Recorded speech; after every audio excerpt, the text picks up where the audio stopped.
Bismillahirrahmanirrahim. Assalamualaikum warahmatullahi wabarakatuh.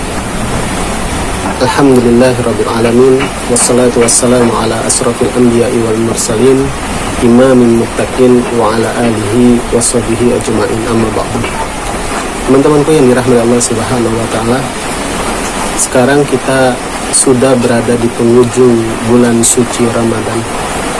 Ketika kita berada di penghujung bulan suci Ramadan, ada satu kewajiban yang harus kita lakukan.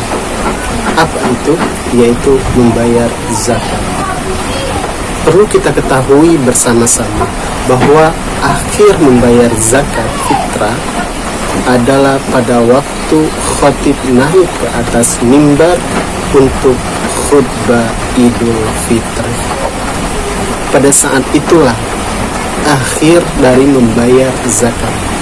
Apabila ada seseorang masih membayar zakat pada waktu itu, maka fa'innaha sadaqatun minas sadaqah.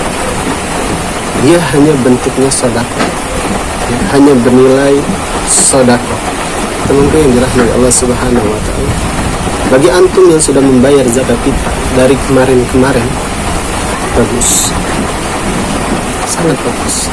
Tapi banyak tidak tahu kapan waktu dibolehkannya mengeluarkan zakat dan waktu wajib mengeluarkan zakat.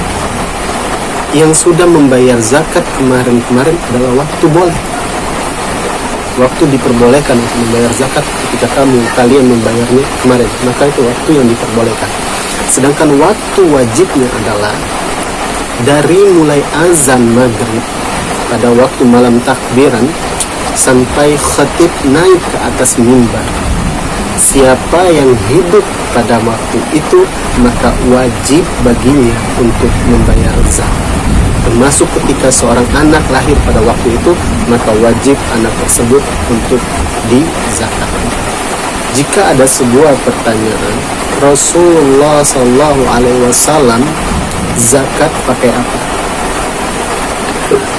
Maka ada empat. Yang pertama menggunakan tamrir. Apa itu tamrir? Tamrir itu adalah kurma. Kedua, konhit. Konhit ini adalah gandum. Dan yang ketiga, zabit.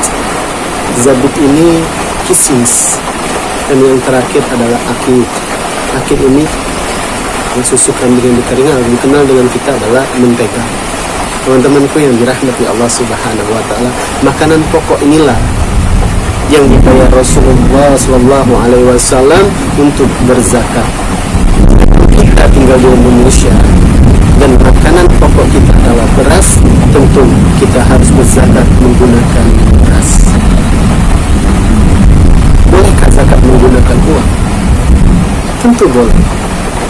Karena dari 4 mazhab, satu mazhab yang memperbolehkan untuk membayar zakat menggunakan uang. Mazhab apa itu? Mazhab Imam Hanafi. Mazhab yang lain menggunakan makanan pokok. Maliki, Hambali, dan Syafi'i. Tiganya menggunakan makanan pokok. Jadi silakan.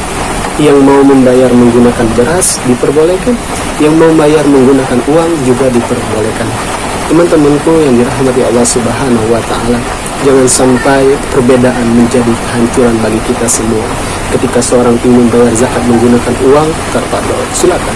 Ketika orang ingin membayar zakat menggunakan beras, silakan. Jadi jangan sampai kita berpecah karena perbedaan yang sangat tidak masuk akal. Teman-temanku yang dirahmati Allah Subhanahu wa taala, berapa kita harus mengeluarkan zakat ini? Yaitu Rasulullah mengajarkan kepada kita satu sot. Satu sot ini adalah 4 mud. Dalam satu mud itu ada 7 ons setengah. 7 ons setengah. Satu mud itu ada 4 mud. 7 ons setengah, 7 ons setengah, 7 ons setengah, 7 ons setengah. Maka satu sot itu adalah 3 kilo. Tapi ada ijma para ulama Indonesia dan Kemenak mengatakan 2,5 kilo.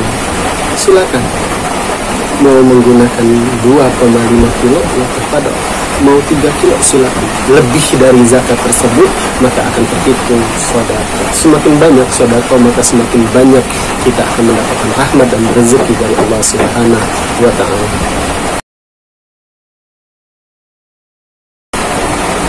Boleh, maka dianjurkan di zaman Rasulullah. Ini dianjurkan di zaman Rasulullah. Langsung memberikan kepada orang yang fakir itu dianjurkan di zaman Rasulullah SAW. Tetapi ini ada tapinya, karena kita pribadi tidak mengetahui data orang-orang yang fakir miskin secara lengkap. Maka alangkah baiknya perkara zakat kita serahkan dan kita berikan kepada panitia zakat, agar orang yang sudah mendapatkan zakat tidak mendapatkan zakat lagi. Ditakutkan dia mendapatkan 2 kali zakat fitrah, sedangkan yang membutuhkan itu tidak mendapatkan zakat fitrah. Sebab kenapa? Karena kita tidak tahu data yang lengkapnya seperti apa. Maka lebih baik kita serahkan kepada panitia penerimaan zakat. Silakan. Mencari yang lebih baik itu adalah hal yang sangat luar biasa. Teman-temanku yang dirahmati Allah Subhanahu wa taala, semoga apa yang saya sampaikan dapat bermanfaat bagi kita semua. Apabila ada kata-kata yang salah, saya mohon maaf. Kepada Allah saya mohon ampun. Wabillahi taufiq wal hidayah. Wassalamualaikum warahmatullahi wabarakatuh.